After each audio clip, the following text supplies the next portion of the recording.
Business Today is brought to you by... Shouldn't banking start with you? After all, it's your life and we're just one part of it.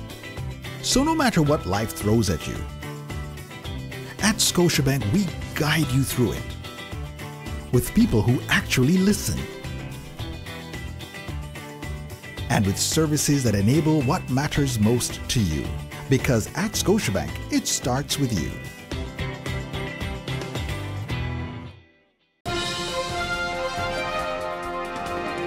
This is Business Today. I'm Marlon Madden. One local insurance executive is not satisfied that the sector has been embracing technology as fast as it should over the years. In fact, Senior Vice President and Head of the Life Division at the Insurance Corporation of Barbados Limited, ICBL, Henry Innes, says he believes insurance companies are now playing catch-up with other industries that have long embraced various forms of technology. He contends that if insurance companies are to lure more young people to invest in insurance, then they must get with technology. We in the insurance industry, we've also not fully embraced technology as yet, because we have young people who want to do business with us, but they want to do business on their terms. They want to be able to go online at midnight and buy a policy, or do whatever, check their premiums, do whatever transaction they want to do, but in their time. But we still have cashiers waiting for them to come during the day, and and we have to sit down with someone to discuss a policy and that kind of thing. So we too have to get ourselves to the point where we can respond to what the customer wants, and the younger customers in particular. Minister in the Office of the Prime Minister with responsibility for energy, Senator Darcy Boyce, is dismissing suggestions that government has been neglecting the agriculture sector.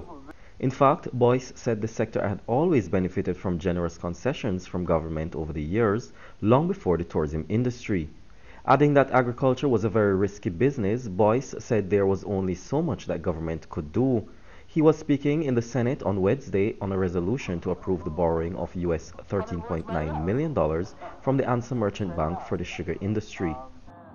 But it is very risky business. And so I don't begrudge that the farmers get the support, but we have to move away from this notion that the agricultural sector gets no support from the government. It gets excellent support. It has got excellent support right through the years, and we should recognize that. Also speaking in the Senate on the resolution was Senator Sir Roy Trotman, who called for government to clarify its plan to create energy from the struggling sugar industry.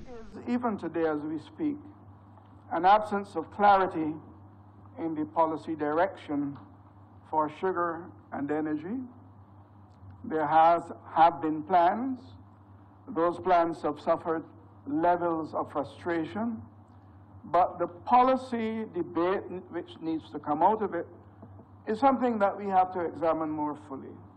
Sir Roy added that if government was serious about taking forward the sugarcane industry as a major energy source, then it had to address the vexing issue of river tamarind in cane fields.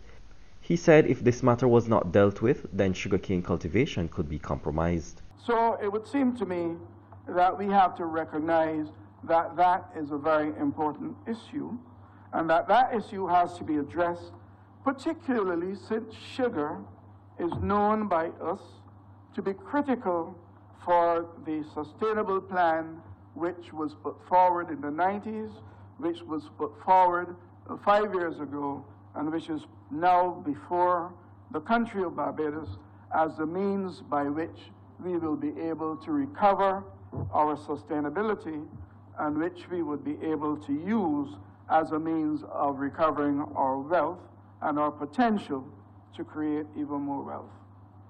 Now for today's financial tip. There are several sure ways of maximizing your company's profit. Hire skilled workers, increase productivity, and aggressively market your product.